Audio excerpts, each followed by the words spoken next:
Πριν ξεκινήσει το βίντεο, θέλω να ευχαριστήσω όλα τα μέλη του καναλιού που βοηθούν το έργο μας εδώ, στην πρακτική σκέψη, έμπρακτα κάθε μήνα με τις δωρεές τους. Αν επιθυμείς και εσύ να βοηθήσεις την προσπάθειά μας για έρευνα και μετάδοση της γνώσης, πάτα το κουμπάκι συμμετοχή κάτω από το βίντεο ή εναλλακτικά τον σύνδεσμο της PayPal στην περιγραφή του βίντεο.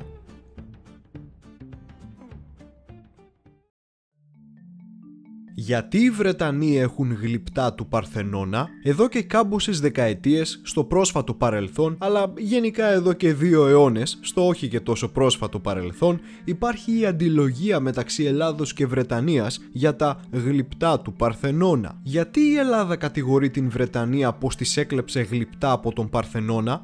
Πότε έγινε αυτό και με ποια αφορμή? Ενώ συνάμα, τι είναι τέλος πάντων αυτά τα γλυπτά? Για να μην κολλάμε οπότε απλά σε κενές κατηγορίες, οφείλουμε να εξετάσουμε και να καταλάβουμε πλήρως τι είναι αυτά τα γλυπτά και γιατί τα έχουν οι Βρετανοί. Ας πάρουμε τα πράγματα από την αρχή. Όλα ξεκινάνε στις αρχές του 19ου αιώνα το 1800, όταν κάπου στη Βρετανία ένας Σκοτσέζος κόμις του Έλγιν, ονόματι Τόμας Μπρους, αποφάσισε να διακοσμήσει τη νέα του έπαυλη με ακριβά έργα τέχνης. Το 1801 οπότε ο καλλιτέχνης που προσέλαβε ο Μπρους έφτασε στην Αθήνα για να αντιγράψει τα μνημεία της Ακρόπολης και να φτιάξει αντίγραφα για τον Έλγιν. Για αρκετούς μήνες η δουλειά προχωρούσε κανονικά, όμως επειδή η τουρκική φρουρά της Ακρόπολης χρέωνε κάθε φορά την είσοδο στην Ακρόπολη, αποφασίστηκε να βρεθεί μια πιο μόνιμη και οικονομικότερη λύση. Ο Έλγιν έτυχε να είναι πρέσβης της Βρετανίας στην Κωνσταντινούπολη εκείνο τον καιρό και οπότε ζήτησε επίσημο έγγραφο από την υψηλή πύλη για να μπαίνει δωρεάν στην Ακρόπολη. Το πρωτότυπο φιρμάνι του Σουλτάνου για το αίτημα του Έλγιν δεν σώζεται σήμερα και το μόνο που έχουμε είναι ένα κείμενο μεταφρασμένο στα Ιταλικά που δεν ξέρουμε κατά πόσο είναι ακριβώς μεταφρασμένο από τα τουρκικά σωστά και έτσι όπως πρέπει. Οι Τούρκοι μάλιστα πρόσφατα ανακοίνωσαν πως δεν υπήρξε ποτέ τέτοιο φιρμάνι που επικαλούνται οι Βρετανοί, ενώ οι Βρετανοί, όπως είπαμε με τη σειρά τους, λένε πως το μεταφρασμένο στα Ιταλικά κείμενο στηρίζει τα δικαιώματα ιδιοκτησίας τους. Το σίγουρο είναι όμως πως κατά πάσα πιθανότητα κανένας Σουλτάνος ποτέ δεν έδωσε το OK να πάρει κάποιος γλυπτά από τον Παρθενώνα, παρά μόνο να τα δει. Αυτό όμως δεν σταμάτησε τον Έλγιν. Το συνεργείο του Έλγιν λοιπόν τον έπεισε να πάρουν απλά τα πραγματικά γλυπτά που ήθελαν από τον Παρθενώνα τώρα που έχουν δωρεάν είσοδο και ο Έλγιν συμφώνησε. Έτσι, με το φιρμάνι που το ερμήνευαν όπως ήθελαν και με μερικές ακόμη δωροδοκίες αριστερά-δεξιά, οι Βρετανοί απλά θα έπαιρναν ό,τι επιθυμούσαν. Οι εργάτες του Έλγιν με πριόνια και σφυριά έσπαγαν ό,τι ήθελαν από τον Παρθενώνα και το έκοβαν κομματάκια για να μεταφερθεί στην Βρετανία. Διέλυσαν ένα μνημείο που άντεξε 2.000 χρόνια μέσα σε 3 χρόνια και προκάλεσαν ανεπανόρθωτες ζημιές. Τα γλυπτά άρχισαν να αφαιρούνται το 1803 και μέχρι το 1806 είχαν αποσπαστεί δεκάδες τμήματα του Παρθενώνα από τα μέρη του ναού που λέγονται Αέτομα, Μετώπες και Ζωφόροι, ενώ αφαιρέθηκε και μία καριάτιδα από το Ερέχθιο που επίσης βρίσκεται πάνω στον βράχο της Ακρόπολης. Ο Λόρδος Έλγιν μάλιστα ήθελε αρχικά να πάρει όλες τις καριάτιδες από το Ερέχθιο πάνω στην Ακρόπολη, αλλά για τεχνικούς λόγους όμως, ευτυχώς, δεν ήταν αυτό δυνατόν, οπότε πήρε μόνο μία.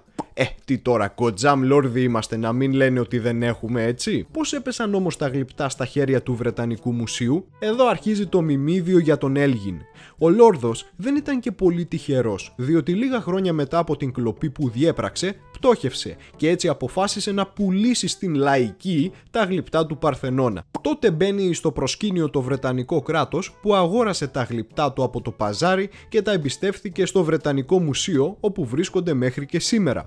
Ο Έλγιν πέθανε το 1841 πτωχός και δυστυχισμένος, αλλά για την Ελλάδα τότε άρχιζαν τα προβλήματα. Συχνά ακούγεται το επιχείρημα πως σιγά οι Έλληνες κάτι κατσικοκλέφτες αγράμματοι ήταν τότε, δεν ενδιαφέρθηκε κανείς τους για τα γλυπτά και τα θυμήθηκαν τώρα? Μέγα ψεύδος. Όταν το 1806 τα γλυπτά μεταφέρθηκαν στην Βρετανία, το 1807 ο πρώτος που ενδιαφέρθηκε για τα αρχαία μνημεία ήταν ο Έλληνας διαφωτιστής Αδαμάντιος Κοραής, ο οποίος διακήρυξε ότι μήτε χαρίζομεν, μήτε πολλούμεν πλέον τα προγονικά κτήματα. Εν συνεχεία, το 1813, επί Οθωμανοκρατίας μάλιστα, 4 Αθηναίοι πρόκριτοι ίδρυσαν στην Αθήνα την Φιλόμουσο εταιρεία, της οποίας σκοπός ήταν η προστασία στην Αθήνα και σε όλη την Ελλάδα των αρχαιοτήτων. Έπειτα, το 1825, κατά τη διάρκεια της Ελληνικής Επανάστασης, ο Παπαφλέσας, ο γνωστός μας τρελιάρης παπάς, ως υπουργός εσωτερικών της επαναστατικής κυβέρνησης, εξέδωσε διάταγμα για την περισυλλογή των αρχαίων. Επίσης, το 1828, όταν ήρθε ο Καποδίστριας στην Ελλάδα για να αναλάβει επικεφαλής της επαναστατικής κυβέρνησης, απαγόρευσε την πώληση και εξαγωγή των αρχαιοτήτων χωρίς κρατική άδεια, ενώ μετά το τέλος της Επανάστασης, το 1834, δημοσιεύθηκε το νομοθετικό κείμενο περί των αρχαιοτήτων και της χρήσεως αυτών. Στο άρθρο 61 του νομοθετικού κειμένου αυτού προβλεπόταν ρητά ότι όλες οι αρχαιότητες εντός Ελλάδος ως έργα των προγόνων του ελληνικού λαού θεωρούνται ως εθνικό κτήμα όλων των Ελλήνων. Έτσι, το 1836 ο Όθωνας ζήτησε να επιστραφούν τα γλυπτά του Παρθενώνα, αλλά οι Βρετανοί με τα πολεμικά τους πλοία τον έπεισαν πως τους ανήκουν πλέον τα γλυπτά. Για δεκαετίες οι Βρετανοί είτε πεισματικά τόνιζαν πως τους ανήκουν τα γλυπτά, είτε πως οι Έλληνες και να τα πάρουν δεν έχουν που να τα βάλουν, καθότι είναι κατσικοκλέφτες και δεν έχουν κάποιο σοβαρό μουσείο που θα τα προστατεύει. Και μεταξύ μας, το δεύτερο επιχείρημα περί μη ύπαρξη σοβαρού μουσείου και υποδομών ήταν ό,τι πιο σοβαρό έλεγαν, αλλά όχι πια. Το ζήτημα της επιστροφής των γλυπτών ξεκίνησε από την Ελλάδα θερμά πάλι το 1983, όταν η Υπουργός Πολιτισμού του Πασόκ, Μελίνα Μερκούρη, προχώρησε στην πρώτη επίσημη διεκδίκηση των γλυπτών από πλευράς της Ελλάδος και έθεσε το ζήτημα της επιστροφής των γλυπτών του Παρθενώνα. Η Μερκούρη είχε πάει στην Αγγλία πολλές φορές και ήρθε σε σύγκρουση πρόσωπο με πρόσωπο διαλεκτικά με Βρετανούς που ήταν κατά της επιστροφής των γλυπτών. Ανέφερε συγκεκριμένα πως αποτελούν αναπόσπαστο μέρος ενός μνημείου που αντιπροσωπεύει το εθνικό πνεύμα της Ελλάδας. Οι Βρετανοί επέμεναν όμως να χαρακτηρίζουν τα γλυπτά ως Ελγίνια Μάρμαρα, λες και ανήκαν στον Έλγιν και δεν τα είχε κλέψει, λες και αυτός τα έφτιαξε, και μάλιστα τόνιζαν πως δεν είναι σύμβολο της ελληνικής ελευθερίας ή του ελληνικού έθνους, έλεγαν, αλλά σύμβολο του αθηναϊκού ιμπεριαλισμού. Το 2005 όμως έπεσε το πρώτο κάστρο της βρετανικής επιχειρηματολογίας, καθότι ο όρος Ελγίνια Μάρμαρα έχασε στην διεθνή επιχειρηματολογία και έτσι επικρατούν από τότε οι όροι Μάρμαρα ή γλυπτά του Παρθενώνα. Το δεύτερο κάστρο των Βρετανών έπεσε το 2009, όταν επί της Νέας Δημοκρατίας του Κωνσταντίνου Καραμανλή εγκαινιάστηκε το νέο υπερσύγχρονο και σούπερ στιλάτο Μουσείο της Ακρόπολης, το οποίο ξεκίνησε να χτίζεται από το Πασόκ του Κώστα Σιμίτη το 2003. Στο νέο μουσείο πλέον όλα τα γλυπτά που κατέχει το Βρετανικό Μουσείο από εποχής Έλγιν μπορούν να βρίσκονται με ασφάλεια. Από τότε όμως οι Βρετανοί μετέβαλαν τα δοκάρια της επιχειρηματολογίας τους, επιστρατεύοντας τον διεθνισμό υπέρ τους. Οι Βρετανοί λένε πως τα γλυπτά είναι μέρος του παγκόσμιου πολιτισμού και άρα, αφού και οι Βρετανοί έχουν μερίδιο σε αυτόν, δεν έχει σημασία αν τα μισά βρίσκονται στην Ελλάδα και τα άλλα μισά στην Βρετανία, που στην τελική θα τα δει περισσότερος κόσμος. Επίσης, τα γλυπτά και να γυρίσουν πίσω δεν μπορούν να τοποθετηθούν ξανά στην Ακρόπολη, ενώ τέλος τα γλυπτά αγοράστηκαν νόμιμα από την Βρετανική κυβέρνηση τον 19ο αιώνα και δεν μας νοιάζει πως τα βρήκε ο Έλγιν. Αυτή η επιχειρηματολογία μάλιστα προωθείται από βρετανικά μέσα όπως η εφημερίδα Independent, που είναι πολέμια της επιστροφής των γλυπτών στην Ελλάδα.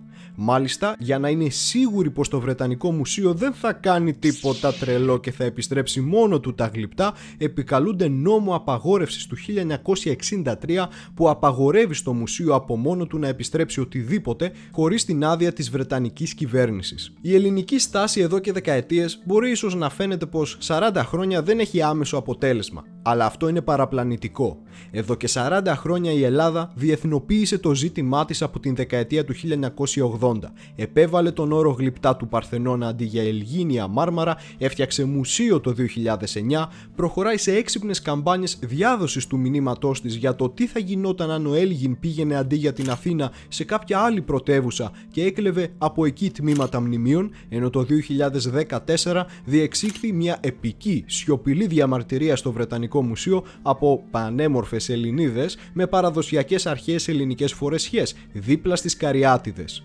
Επικοινωνιακά η Ελλάδα κυριαρχεί στο ζήτημα, αλλά τα τελευταία χρόνια και πρακτικά. Δεν είναι μόνο οι Βρετανοί που έχουν κλεμμένα τμήματα του Παρθενώνα. Επί κυβέρνησης της Νέας Δημοκρατίας του Κυριάκου Μητσοτάκη, το θέμα των γλυπτών έχει μπει σε νέες βάσεις. Αρχικά το 2021 οι Γάλλοι έφεραν προσωρινά για έκθεση στην Ελλάδα τμήμα του Παρθενώνα, το οποίο ακόμα βρίσκεται στο Μουσείο του Λούβρου στο Παρίσι, με αφορμή τα 200 έτη από την Ελληνική Επανάσταση. Εκεί οι Βρετανοί άρχισαν να αγχώνονται. Έπειτα το 2022 το Μουσείο του Παλέρμο στην Ιταλία επέστρεψε μόνιμα στην Ελλάδα κομμάτι του Παρθενώνα, ενώ το 2023 η Καθολική Εκκλησία επέστρεψε και αυτή με τη σειρά της μόνιμα στην Ελλάδα και άλλα κομμάτια του Παρθενώνα. Οι Βρετανοί πλέον τρέμουν. Το τρίτο και τελευταίο κάστρο της επιχειρηματολογίας τους περί της ασφάλειας και του επαγγελματισμού του Ελληνικού Μουσείου έπεσε στα μέσα του 2023, όταν αποκαλύφθηκε πως περίπου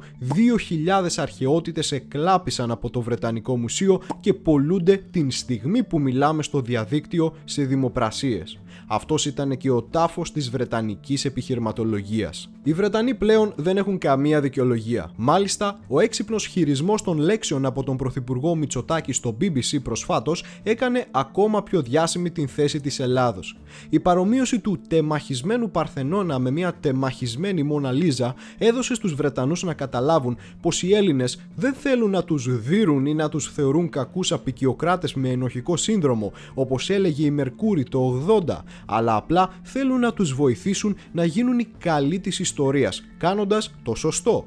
Η κατηγορία περί απικιοκρατίας έχει μόνο έναν νικητή, την Ελλάδα, και η τιμένη την Βρετανία, ενώ η βελτιωμένη επιχειρηματολογία έχει δύο νικητές, και την Ελλάδα και την Βρετανία. Ο Ινδός πρωθυπουργός της Βρετανίας Σούνακ, με αφορμή τις δηλώσεις αυτές του Μητσοτάκη και τις στενές στρατηγικές σχέσεις της Βρετανίας με την Τουρκία τελευταία, μπορεί να ακύρωσε την μεταξύ του συνάντηση, αλλά το κύμα συμπαράστασης προς την Ελλάδα ήταν τρομερό και η αρνητική κριτική προς τον Σούνακ ακόμα τρομερότερη. Ο βασιλεύς της Βρετανίας Κάρολος εμφανίστηκε με γραβάτα με ελληνικές σημαίες μπροστά στον Σούνακ, τρολάροντάς τον, ενώ ο πρόεδρος του Βρετανικού Μουσείου έχει δηλώσει ήδη από τις αρχές του 2023 πως μπορεί να βρεθεί μια λύση win-win, 50-50 μεταξύ Ελλάδος και Βρετανίας, με κάποιο είδους δανεισμού των γλυπτών.